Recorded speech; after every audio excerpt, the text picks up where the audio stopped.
আসসালামু আলাইকুম ওয়া রাহমাতুল্লাহ।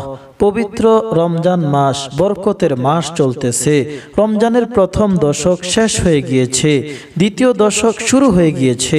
আমরা জানি রমজানের তিনটি দশক, প্রথম দশক, দ্বিতীয় দশক এবং তৃতীয় দশক।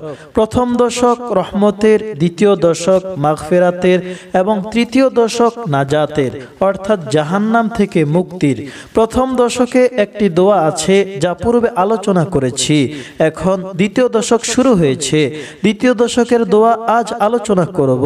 এভাবে যখন তৃতীয় দশক শুরু হবে তখন তৃতীয় দশকের দোয়া আলোচনা করব। আমরা যেমনি ভাবে প্রথম দশকে কোরআন তেলাওয়াত করেছি, দোয়া করেছি, ঠিক তেমনি ভাবে দ্বিতীয় দশকেও কোরআন তেলাওয়াত করব, দোয়া দুরুদ বেশি বেশি পড়ব, ইবাদতে বেশি বেশি সময় কাটাবো। কারণ প্রথম দশকে আমাদের যেমন আগ্রহ থাকে, দ্বিতীয় দশকে ওরকম আগ্রহ থাকে না। প্রথম দশকে যেভাবে মানুষ মসজিদে ভরপুর থাকে, দ্বিতীয় দশকে ওরকম মসজিদে মানুষ ভরপুর থাকে না। আবার তৃতীয় দশকে মানুষের আগ্রহ বাড়তে থাকে, ইবাদতের আগ্রহ ও মানসিকতা আবার বেড়ে যায়। অথচ রমজানের প্রতিটি মুহূর্ত খুবই রহমত বরকতে ভরপুর থাকে। রমজানের প্রতিটি মুহূর্ত আমাদের ইবাদতে কাটানো উচিত। এমন যেন না হয় যে প্রথম দশকে ইবাদত করে পরের দশকে ইবাদত ছেড়ে দিয়েছি, লাস্টের দশকে এসে আবার ইবাদত শুরু করি।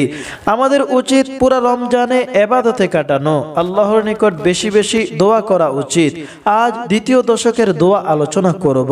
আমরা যখনই মুনাজাত করব, দোয়া করব, তখন দোয়ার সাথে সাথে এই দোয়াটিও পড়ব। নামাজের পরে যখনই দোয়া করব, আল্লাহর নিকট এই দোয়াটি অবশ্যই করব।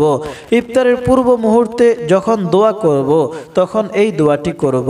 দ্বিতীয় দশকের যখনই আল্লাহর নিকট হাত উঠাবো তখন এই দোয়াটি পড়ব। সেই দোয়াটি হলো আস্তাগফিরুল্লাহ রাব্বি মিন কুল্লি যামবি ওয়া আতুবু ইলাইহি।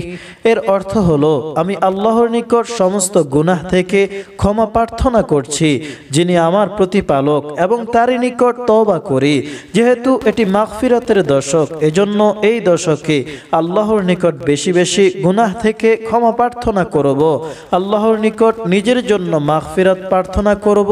আল্লাহর নিকট কেঁদে কেঁদে গুনাহ থেকে ক্ষমা চাইব। হে আল্লাহ, আমার গুনাহ খাতাগুলো মাফ করে দাও, তোমার মাগফিরাতের উসিলায় আমাকে ক্ষমা করে দাও। রমজানে তুমি তোমার লক্ষ কোটি বান্দাকে ক্ষমা করবা, আমাকেও তাদের সাথে ক্ষমা করে দাও। দ্বিতীয় দশকে অধিক পরিমাণে ইস্তেগফার পড়ব। আল্লাহ তাআলা সকলকে আমল করার তৌফিক দান করুন, আমিন।